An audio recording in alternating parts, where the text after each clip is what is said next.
تم ایک جنت کی بات کرتے ہو. اللہ کہتا ہے میں نے ایک ایک کے لیے 4 جنتیں تیار کر کے رکھی. سورہ رحمان. وَلِمَنْ خَافَ مَقَامَ رَبِّهِ جَنَّتَانِ.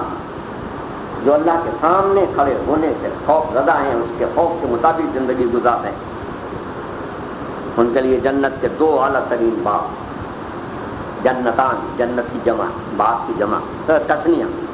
باغ کا اس میں تثنیہ عربی میں کہتے ہیں 2 سے زائد ہو تو جمع بنتا ہے. وَلِمَنْ خَافَ مَقَامَ رَبِّهِ جَنَّتَانِ. ہر اللہ سے ڈرنے والے کے لیے 2 جنت.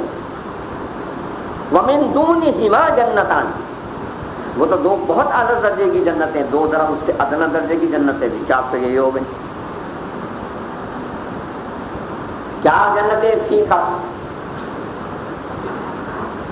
اور یہ خود الفردوس، یہ مجموعہ جنتان اور جنتین، بہت سارے باغ. ایک کو کتنا دیں گے؟ 4 باغ بتا دیے اللہ نے. نبی صلی اللہ علیہ وسلم نے پیمائش کرا. ارشاد فرمایا ایک ادنا درجے کی جنتی کو اتنا بڑا باغ ملے گا کہ عام دنیا کی زندگی میں 500 برس میں جتنا راستہ طے کرے اتنا اس کا. حافظ قرآن سے کہا جائے گا قرآن پڑھتے جاؤ ٹھہر ٹھہر کے، جس طرح دنیا میں پڑھتے تھے، اور جنت کے درجے طے کرتے جاؤ، بلندیوں پر چڑھتے جاؤ. یہ سب تمہارے لیے. کیوں؟ کہ تم مہمان ہو، اور مہمان کی عزت میزبان کے مرتبے کے مطابق ہوتی، مہمان کے مرتبے کے مطابق نہیں ہوتی.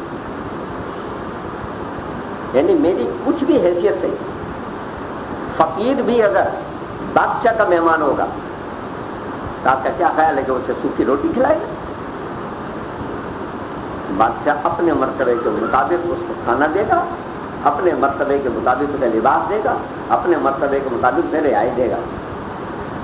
تو وہی بات سورہ حامیم سجدہ میں کہہ دی تم تو نزلا من غفور رحیم، اللہ غفور و رحیم کے مہمان ہو. لہذا تمہارا کیا کہنا، تمہاری تو ہر خواہش پوری ہوگی. اب تمہاری ہر خواہش پوری ہونے کے لیے 2 مختصر سے جملوں میں بات ساری بیان ہو جاتی ہے کہ آزمائش ہماری یہ ہے کہ اللہ کہتا ہے دنیا کا مینو میں نے مقرر کیا ہے، دنیا کی زندگی کا پروگرام میں مرتب کر کے دے رہا ہوں. یہاں کی لذتوں پر پابندیوں کی حدود قائم کر کے شریعت قرآن کی صورت میں نظام نامہ میں دے رہا ہوں. اس کے مطابق یہاں عمل کرنا تمہارا کام ہے. اور جب میرے مہمان بن گئے جنت کی وراثت لینے آؤ گے تو وہاں معاملہ تبدیل ہو جائے گا. یہاں تم نے ہماری مانی ہے، وہاں ہم تمہاری مانیں گے. وہاں نظام نامہ تمہارے ہاتھ میں، خواہشات کا اندراج تمہاری ذمہ داری، طلب تمہارے لیے. بولو کیا مانگتا ہے، کیا چاہیے. یہاں اللہ کہتا ہے یہ کھاؤ اور یہ نہ کھاؤ. وہاں اللہ آپ سے پوچھے گا کیا کھاؤ گے، جو تم چاہو گے. فَلَكُمْ فِيهَا مَا تَشْتَهِي أَنفُسُكُمْ، جو تمہارے نفس چاہیں گے وہ تمہیں دیں گے. جس چیز کی جس وقت تمہیں ضرورت ہوگی وہ تمہیں دیں گے. ہم تو تمہارے ساتھ وہاں اتنی مہربانی کریں گے. سورہ طور میں یہ بات ارشاد ہوئی. اور یہ ماں باپ کے لیے بہت بڑا ایک مژدہ ہے، اور یہ ان بچوں کے لیے بھی ایک بہت بڑی خوشخبری ہے کہ جب وہ ذرا بڑے ہوتے ہیں، ادھیڑ عمر کو پہنچتے ہیں تو تعصب میں مبتلا ہوتے ہیں. ہائے اس میں ہم نے ابا کی بات نہیں مانی، ایمان کے راستے پر بچلتے رہے، ٹوٹتے رہے، جوڑتے رہے۔ اللہ کہتا ہے ہر شخص اپنے عمل کے ذریعے اللہ کے پاس رہن ہے، کسب رہین، یہ رہن تو ہر آدمی نے خود چھڑانا ہے اپنا، حق کے رہن آدمی نے خود کرانا ہے۔ لیکن اگر تمہارے بچے کسی درجے میں بھی صاحب ایمان ہوئے، ایمان کے کسی درجے میں بھی ہوئے، تو ہم جنت میں لا کے تمہارے سے ملا دیں، تمہارا درجہ گھٹا نہیں کہیں گے، نہیں کہ تمہارے بچے جو ہیں وہ ادنا درجے کے جنتی ہیں اور تم بہت اعلیٰ درجے کی جنتوں میں فائز ہو، تو تمہارا درجہ گھٹا کے نیچے لے جائیں، تمہارے بچوں سے ملا دیں، تمہارے بچوں کے درجے بڑھا کے تمہارے پاس لے آئیں گے۔ لیکن شرط ایک ہے کہ تمہارے بچے کسی نہ کسی درجے میں صاحب ایمان ضرور ہوں۔ یہ ان بچوں کی ذمہ داری ہے کہ ایمان کے کسی درجے میں آئیں، یہ تمہاری ذمہ داری ہے کہ انہیں ایمان کے کسی درجے میں لاؤ۔ اگر نہیں آ رہے تو مایوس نہ ہونا، لانے میں لگے رہنا، تمہیں اس خدمت کا اجر علیحدہ ملے گا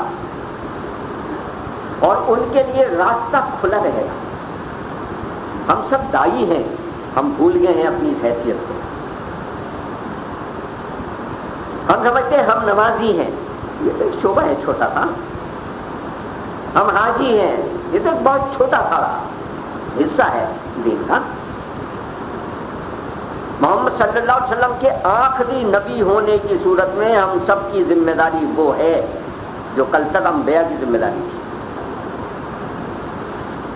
کہ ہم میں ہر آدمی جو لا الہ الا اللہ محمد رسول اللہ صلی اللہ علیہ وسلم کہتا ہے، یہ اس کی ذمہ داری ہے کہ وہ کام جو کل نبی کرتے تھے اب یہ امتی کرے گا، کیونکہ وہ آخری حجۃ الوداع کے خطبے میں یہ بات کہہ کے گئے ہیں، بلغوا انی لو آیا، پہنچاؤ میری طرف سے چاہے ایک آیت تمہارے پاس پہنچے،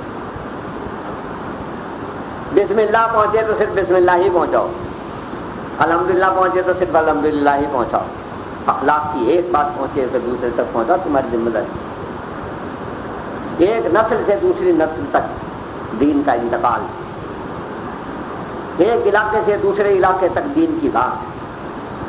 ہم تو ابھی مسلمانوں میں گھوم رہے ہیں، انہیں کو آپس میں کاٹ کاٹ کے اس کو نکال اسلام سے، اس کو نکال اسلام سے، کہ ملت کو چھانٹ ڈالا کافر بنا بنا کے، مولانا حاجی رضی ہے، ملت کو چھانٹ ڈالا کافر بنا بنا کے، اسلام ہے فقیہ و ممنون ہے تمہارا، ہم تو مسلمانوں کو کافر کرنے میں لگے ہوئے، جبکہ ہماری ذمہ داری کافروں تک اسلام پہنچانے کی، کوئی کر رہا ہے اسے؟ ہم تو تبلیغ کرنے بھی اگر جاتے ہیں تو مسلمانوں ہی کے پاس جاتے ہیں۔ مجھے کبھی کبھی کسی سڑک پر کھڑا ہوا کوئی چرچ کا کارکن نظر آتا ہے تو ایک پھونک سی ہوتی ہے دل میں کہ اس کی کوئی سن نہیں رہا، اس سے کوئی کتاب لے نہیں رہا، یہ بائبل کا نسخہ ہے، انجیل کا نسخہ لیے ہوئے سڑک پر کھڑا ہے۔ مسلمانوں کے ملک میں مسلمانوں کو عیسائیت کی تبلیغ کرنی